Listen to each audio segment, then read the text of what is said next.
Iran secara resmi menyepakati gencatan senjata dari Israel setelah berperang selama sekitar 2 pekan. Pengumuman soal persetujuan gencatan senjata disampaikan melalui Dewan Keamanan Nasional tertinggi Iran. Dalam pernyataannya, Dewan Keamanan Nasional tertinggi Iran mengeluarkan keputusan nasional untuk memaksa penghentian perang terhadap Israel.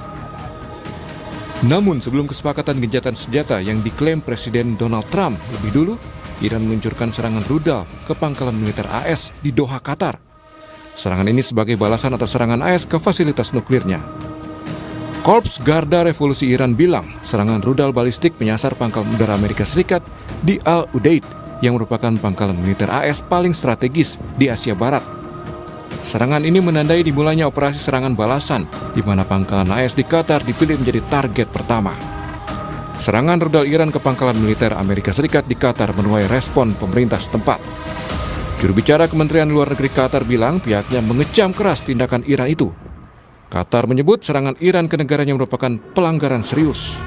Qatar mendesak semua pihak kembali ke meja perundingan dan mencari opsi perdamaian. تدين دولة قطر بأشد العبارات الهجوم الإيراني الصاروخي على قاعدة العديد الجوية القطرية. هذا الهجوم يمثل انتهاكا صارخا لسيادة دولة قطر ومخالفة لمبادئ حسن الجوار ويمثل اعتداء على الشرعة الدولية والقانون الدولي. وتؤكد دولة قطر أنها تحتفظ بحق الرد بما يتوافق والقوانين الدولية وبما يتناسب وشكل وحجم هذا الهجوم. Sebelumnya melalui platform Truth Social, Presiden Amerika Serikat Donald Trump mengumumkan gencatan senjata kedua negara, Iran dan Israel. Trump klaim berhasil menengahi kesepakatan gencatan senjata melalui jalinan komunikasi dengan Perdana Menteri Israel dan pejabat Iran. Namun Trump menyatakan kekecewaannya pada Israel dan Iran.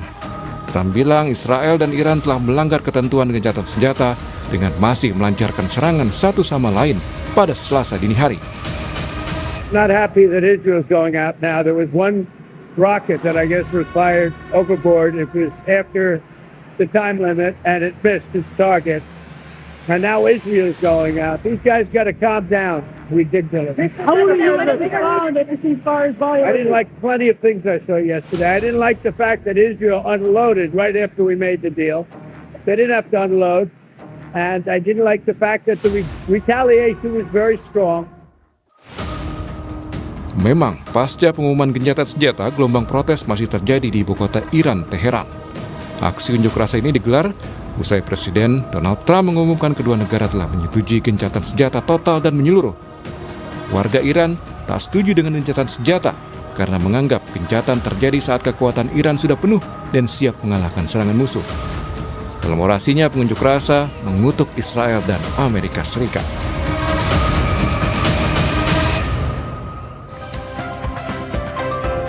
Saudara, soal gencatan senjata Iran-Israel yang paling penting adalah bagaimana benar-benar menghentikan perang kedua negara. Kita akan ulas bersama pengamat geopolitik dan juga hubungan internasional yang juga pernah menjabat sebagai Dubes RI untuk Iran 2012-2016, Dian Wirengjurit dari sambungan Zoom. Selamat pagi Pak Dian.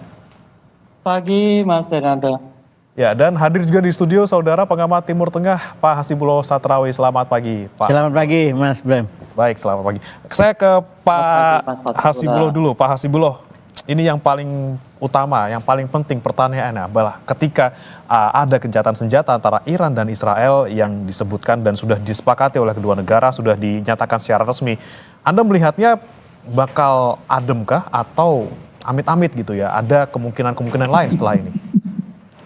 Ya, begini Mas, kita harus membacanya secara lebih jernih dan satu persatu. Sebenarnya kan ada dua konflik dalam satu eskalasi ini.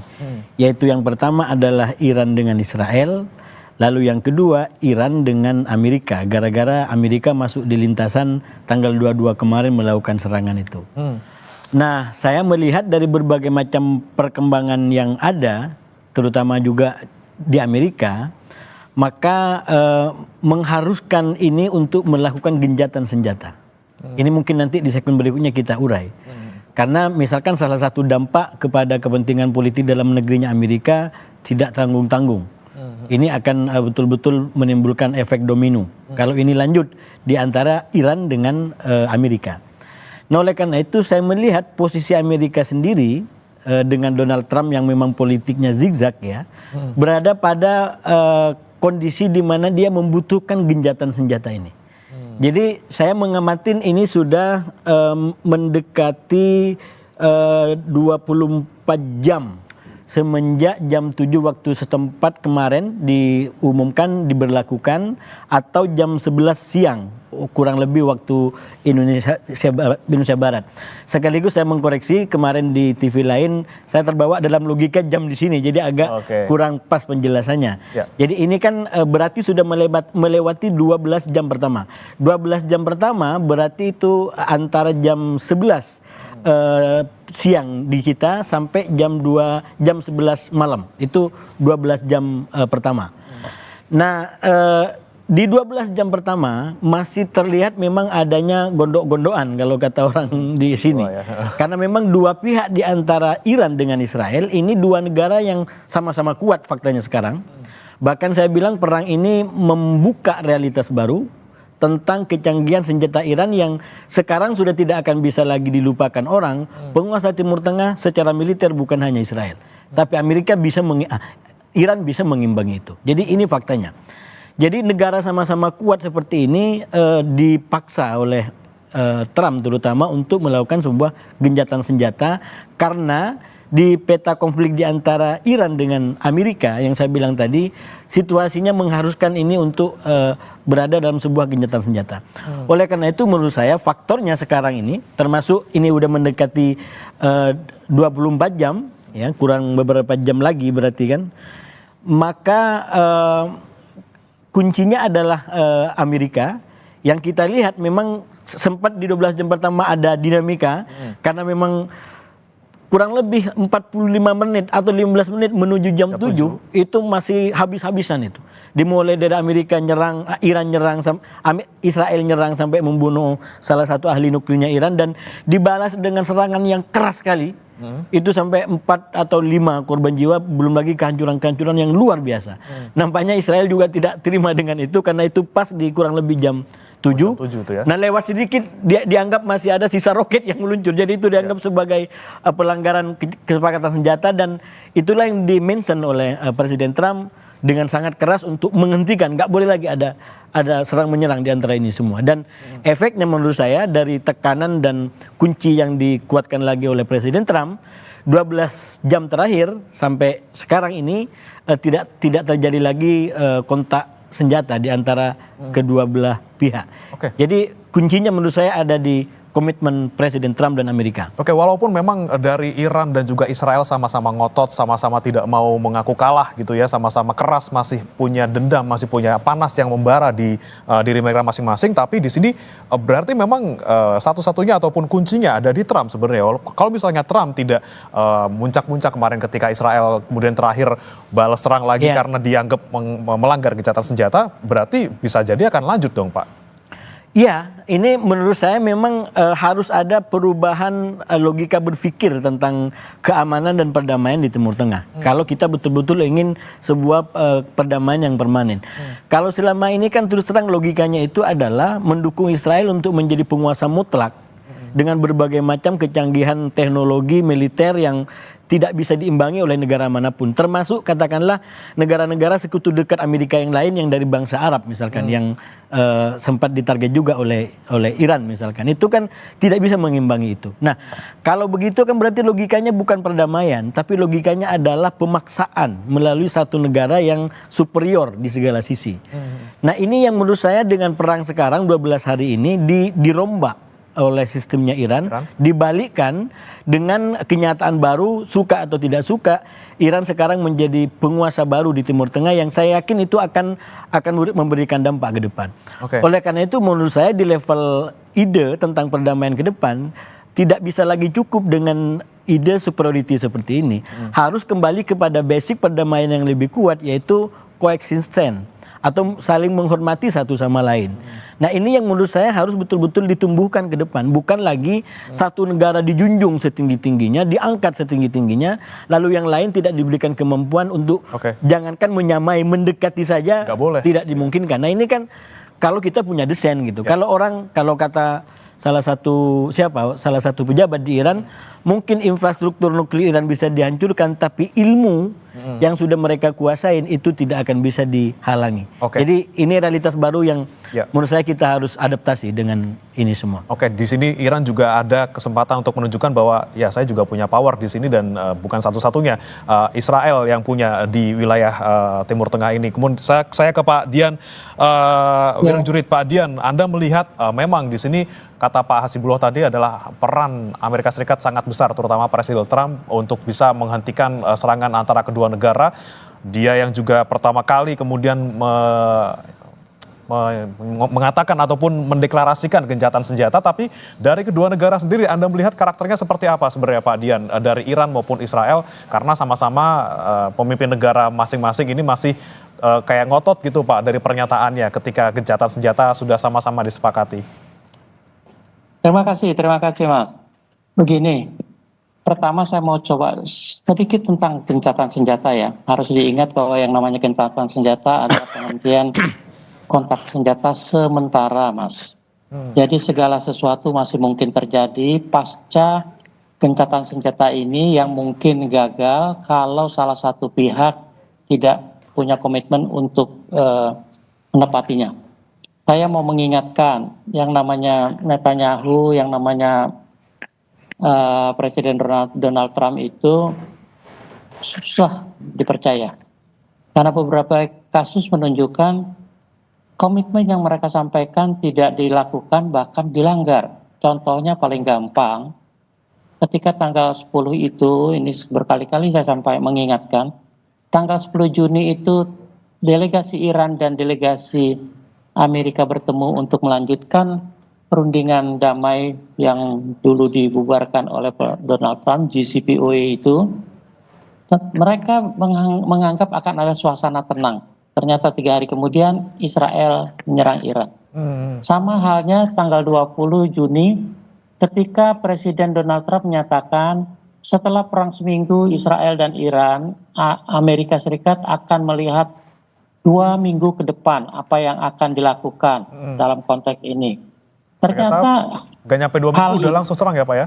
Tidak sampai 2 minggu, 3 hari langsung diserang. Nah, saya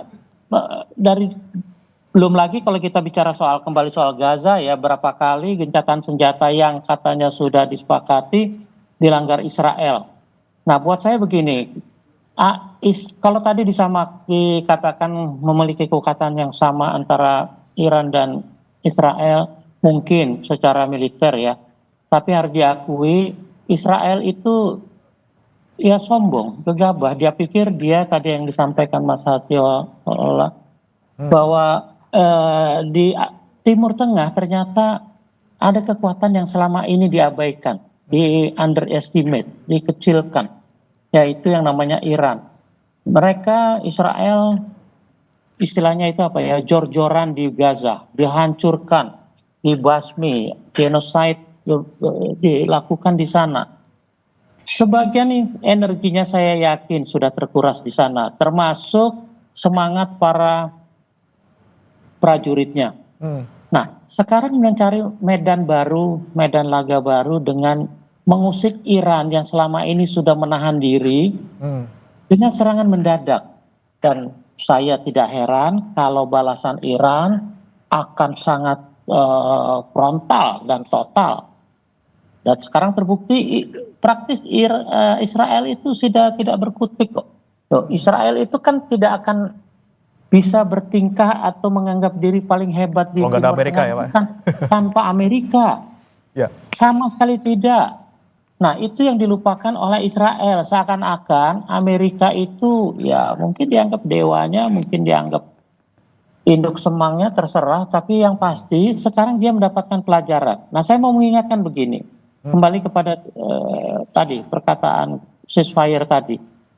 Di Amerika sudah sejak lama beredar karena dia selalu menganggap negara lain itu sebagai apa ya, tidak akan mampu menghadapi dia. Ada poster yang selalu beredar itu.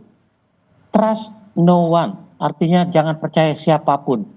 Artinya dia harus mampu dengan kekuatan sendiri mengatasi apapun yang terjadi di dunia. Ya. Tapi coba kita kembalikan ke mereka, khususnya kepada presiden yang namanya Donald Trump.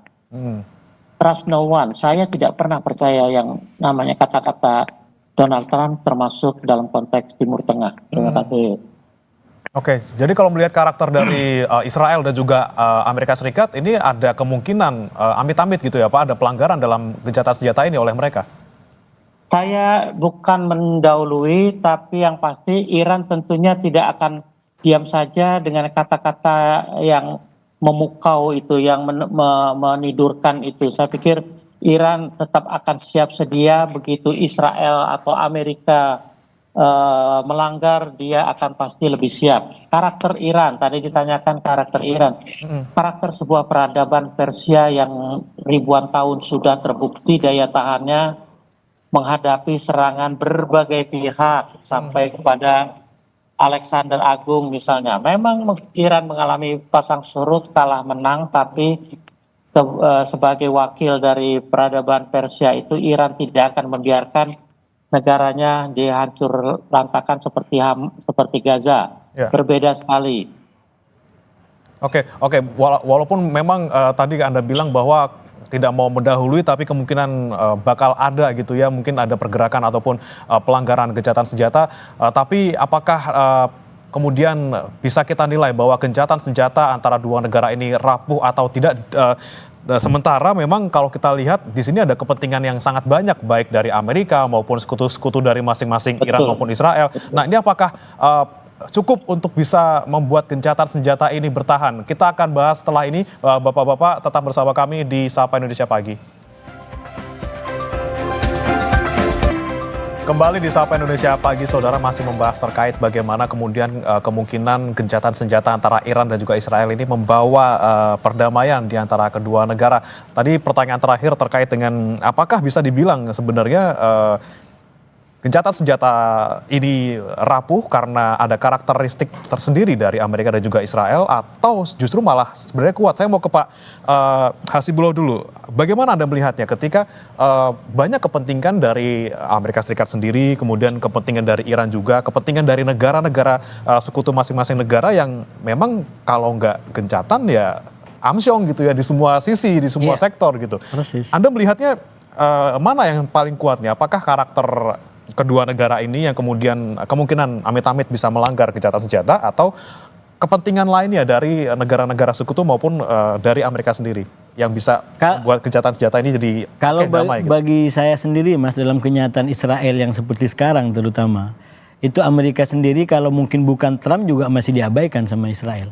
Kita lihat di zamannya Joe Biden yang tadi disampaikan oleh Pak Dian, itu berapa kali Joe Biden dibikin kecele istilahnya. Udah diumumkan gencatan senjata. Netanyahu nggak pernah mau tunduk. Jadi memang di level Israel sendiri mungkin hanya Trump yang bisa menjinakkan, yang bisa memaksa dia untuk ikut dalam skenario dia.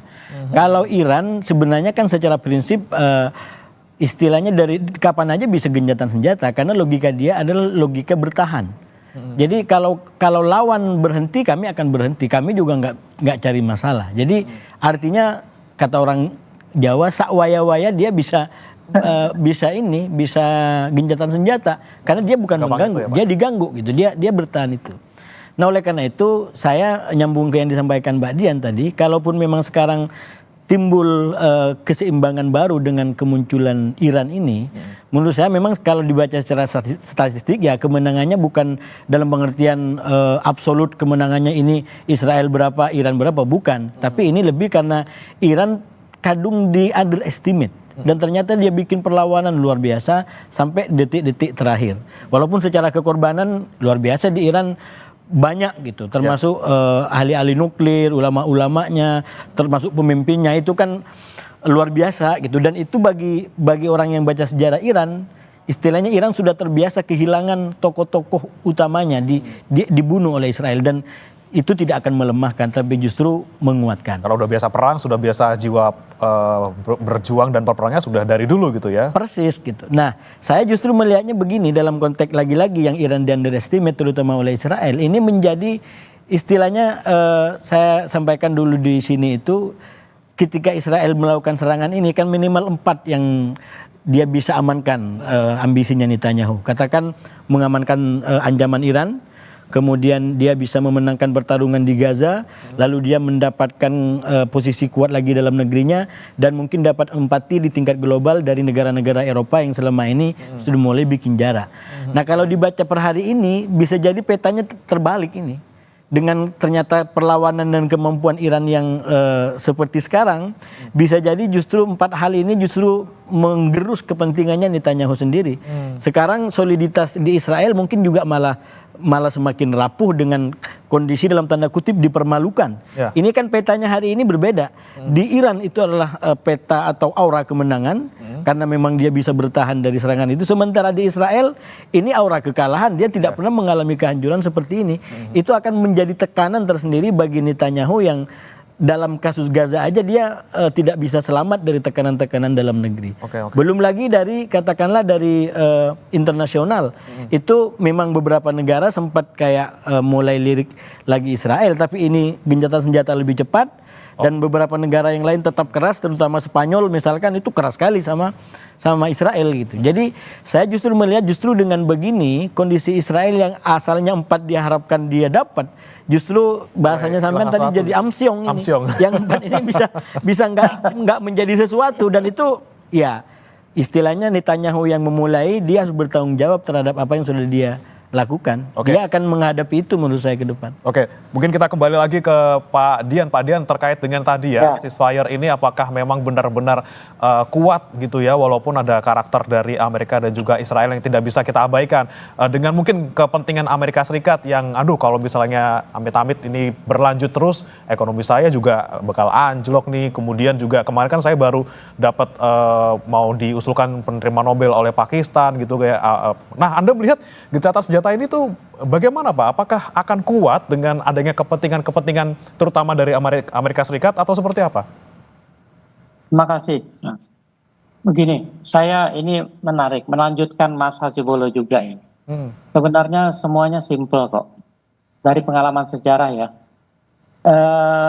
Tahun 67 itu Israel yang kecil dan baru belum lama terbentuk sudah diserbu oleh 5 negara. 3 lah, Mesir, Yordan, Syria, dan Lebanon, dibantu oleh Arab Saudi. Mereka dalam 7 hari bisa mengalahkan ke 5 negara itu, secara fisik maupun secara apapun yang disebut militer. Dari pengalaman itu Israel beranggapan dia punya kekuatan yang luar biasa. Ketika negara-negara itu kalah, Mesir kehilangan Sinai misalnya, Syria kehilangan Golan, Lebanon kehilangan El Sab, Yordania kehilangan tepi barat. Sebagian negara berdaulat yang kuat di Timur Tengah mereka kalahkan dalam 7 hari. Ketika mereka sekarang menghadapi katanya ancaman dari yang namanya proksi Iran, Hamas, Hezbollah, dan Houthi, tentunya tidak sebanding dengan negara-negara tadi. Dengan mudah mereka tundukkan, walaupun dalam konteks sekarang tidak mudah seperti dulu ya. Hamas dihancur lantakan, Hezbollah dilumpuhkan juga Houthi.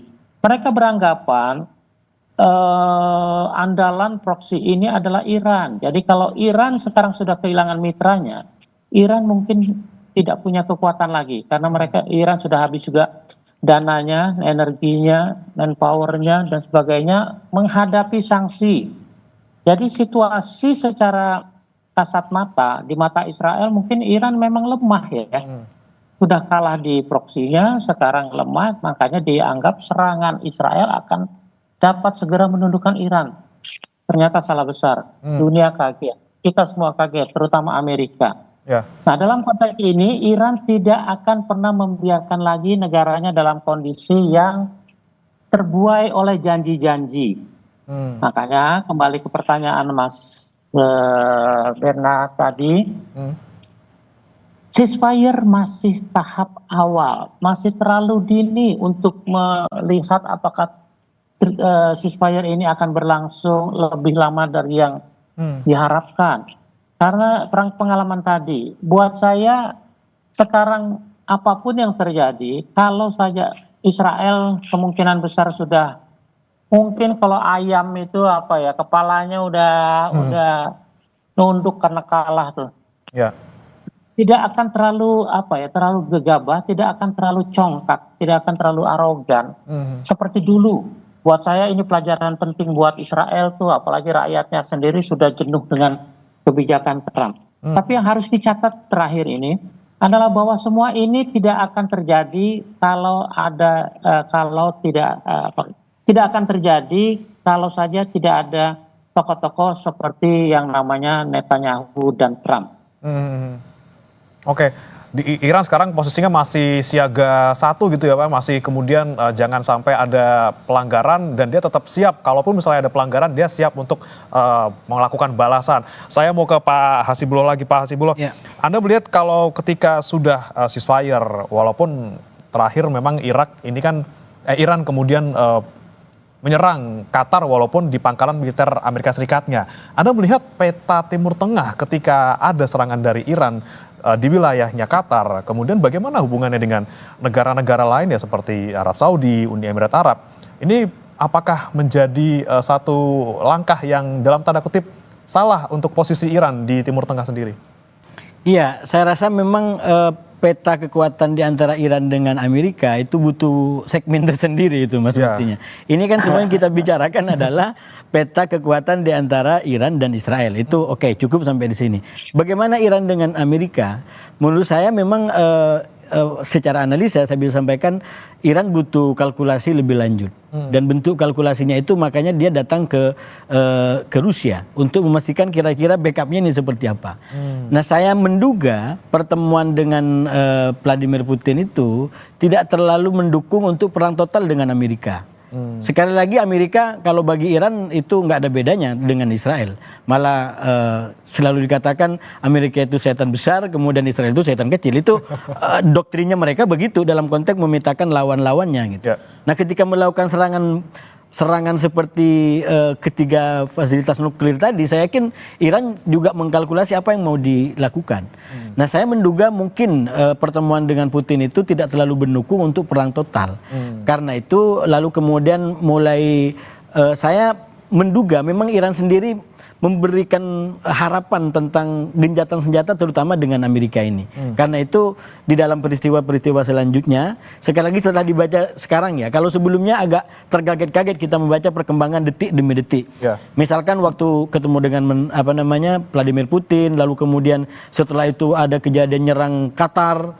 Saya waktu itu sempat menduga ini akan perang lebih besar lagi, ternyata setelah itu Trump umumkan gencatan senjata. Nah, dari semua peristiwa ini menurut saya bisa kita ambil kesimpulan awal beberapa.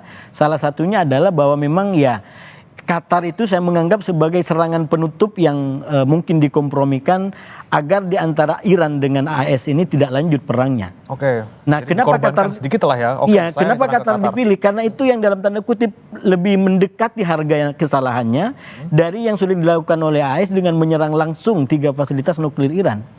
Dan formula di dalamnya kan sudah dalam tanda kutip sudah terencana dengan baik, walaupun itu udah nyampe ke pangkalan, tidak ada yang jadi korban. Jadi Amerika juga bisa punya alasan untuk tidak terus balas-membalas karena ya kerugiannya juga tidak terlalu besar.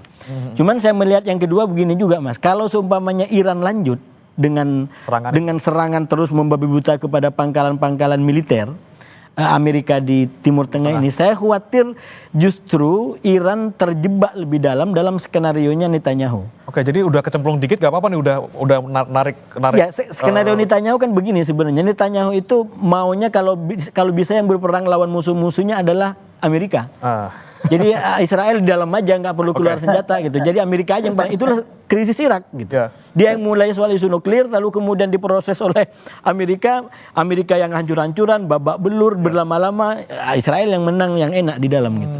Saya juga menduga perang sekarang ada arah ke sana. Karena itu dengan berbagai macam cara Netanyahu narik Trump untuk masuk. Dan di satu fase seakan-akan kita baca Trump masuk dalam skenarionya Netanyahu. Yaitu ketika nyerang Iran kan, itu berubah langsung. Wah, tapi ini Netanyahu juga nggak mudah dipegang, karena itu Trump nggak mudah dipegang. Tiba-tiba dia bikin umum kan gencatan senjata begini. Jadi itu betul-betul membalikkan skenario yang ada. Sempat terjebak, kemudian skenario malah kemudian kalau seumpamanya Iran gara-gara sudah diserang Amerika lalu dia nyerang seluruh pangkalan, yang akan diuntungkan adalah Netanyahu. Kenapa? Karena minimal Iran akan menjadi common enemy baru. Yang awalnya sebelum serangan Amerika common enemy-nya adalah Israel, karena dia sebagai sumber instabilitas. Kalau Iran lanjut, nyerang Bahrain, nyerang Qatar, nyerang Arab Saudi, nyerang Turki, nyerang Irak, semua ini diserang. Satu, itu sudah pasti dipastikan melanggar yang namanya kedaulatan negara lain. Oke, jadi Amerika sudah sadar di tepat di waktunya nih Pak. Kenapa? Amerika sadar di waktu yang pas ini mungkin ketika mungkin terjebak dalam skenarionya. Kalau mau baca Israel. Amerika sebenarnya itu banyak elemen yang harus dibahas, termasuk dampak kepentingan politik dalam negerinya. Dan juga latar belakang katakanlah Trump sendiri yang saya menganggap dia terjebak sekarang ini di antara karakter aslinya yang keras dengan karakter kampanye yang diharapkan untuk menjadi penyelamat perang gitu. Kan kalau kita baca Republik, katakanlah selama ini seperti Bush junior dan senior kan karakternya kita kenal keras. Jadi Trump agak mirip-mirip di situ. Tapi kan harus dipahami Trump ini menjadi presiden, salah satu kampanyenya adalah karena dia ingin menghentikan perang. Jadi dia ingin menjadi kayak semacam antitesa daripada Biden yang waktu itu dijebak oleh Netanyahu untuk berperang terus gitu. Nah, oleh karena itu saya melihat justru dengan melakukan perubahan ini menjadi tidak masuk dalam skenarionya Netanyahu, dia bikin skenario sendiri, maka yang pertama dia akan kembali pada kepentingan dalam negerinya Amerika, terutama dengan gerakan ekonominya yang MAGA itu, sehingga dia bisa wujudkan janji-janji kampanyenya, dan itu menurut saya nyambung dengan kepentingannya Iran yang sudah menampakkan kedaulatannya dan kebesarannya di kawasan. Oke, baik, saya ke Pak Dian. Ini terakhir Pak Dian, Anda melihat tadi pernyataan Pak Hasibullah, sebenarnya ada skenario yang kemudian tidak diikuti oleh Amerika Serikat, seperti itu ya Pak ya. Kemudian apakah memang ini kemudian bisa menguntungkan ke semua pihak, baik Amerika Serikat, kemudian Iran maupun misalnya di Israel juga, walaupun Israel di sini juga kelihatannya agak rugi gitu ya Pak ya, dan bisa kemudian mendorong ke perdamaian sebenarnya. Terima kasih. Saya setuju sekali sama Mas Hasibullah. Kalau Iran terpancing dan menyerang pangkalan-pangkalan Amerika di sana, maka akan backfire bagi Iran sendiri. Tapi mari kita melihatnya seperti ini. Apa sih, berapa banyak sih pangkalan Amerika? Banyak memang. Di dunia ini ada 800-an pangkalan Amerika dimanapun. Dan konsentrasinya memang banyak di Timur Tengah. Mungkin hampir 100. Pangkalan itu kan di satu negara bisa ada berapa ya? Seperti dulu di Syria atau segala macam. Itu pangkalan Amerika itu kayak di Jepang sekarang yang damai aja. Ada 9, di Korea ada 9, di Jepang ada 14, di Korea 9, di Filipina 8 begitu ya. Di tempat-tempat yang tidak ada apa-apa aja pangkalannya dipertahankan dengan kesiagaan. Apalagi di kawasan yang namanya hotspot. Timur Tengah salah satu hotspot tradisional. Nah, pangkalan-pangkalan Amerika itu apa sih tujuannya? Satu, melindungi Israel. Karena di sana tidak ada lagi pergolakan besar seperti perang-perang tahun 67, tahun 73, apalagi tahun 80, 90 ketika Irak menyerang Israel, ada yang perang Gulf segala macam ketika Kuwait menginvasi. Irak menginvasi Kuwait, tidak ada lagi. Jadi semua konsentrasi pangkalan militer itu memang untuk menunjang kemampuan pertahanan Israel. Dan karena doktrina Israel memang mengikuti induknya untuk coba-coba ofensif, sementara tadi dikatakan negara benar oleh Mas Hasiholo bahwa Iran itu pada dasarnya defensif. Jadi Iran sebenarnya tidak terlalu memikirkan urusan itu, urusan Israel. Sampai ketika kepentingan nasionalnya, territorial integrity-nya diganggu oleh Israel. Nah, kalau sekarang Iran berani mulai menjawab serangan Amerika dengan menghancurkan pangkalan militer di Qatar, itu bukan tanpa alasan. Pangkalan militer di Qatar itu pangkalan pusatnya karena serangan Israel dan Amerika selama ini dilakukan lewat udara karena memang itulah cara satu-satunya. Makanya nomor satu menjadi sasaran adalah Qatar, dan saya yakin Qatar sama Iran itu hubungannya baik.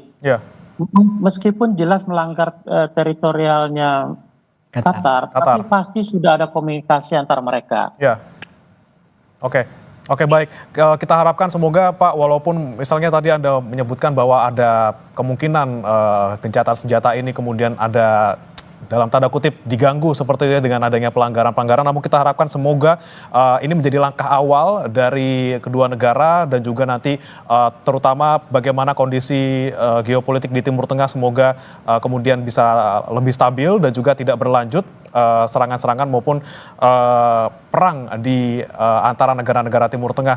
Terima kasih Pak Dian Wirangjurit, pengamat geopolitik dan juga hubungan internasional, dan sekaligus Dubes RI untuk Iran 2012-2016, dan juga sudah hadir Pak Hasibullah Satrawi, pengamat Timur Tengah, sudah bergabung bersama kami di Sapa Indonesia Pagi. Selamat pagi Bapak-bapak, salam sehat. Terima kasih.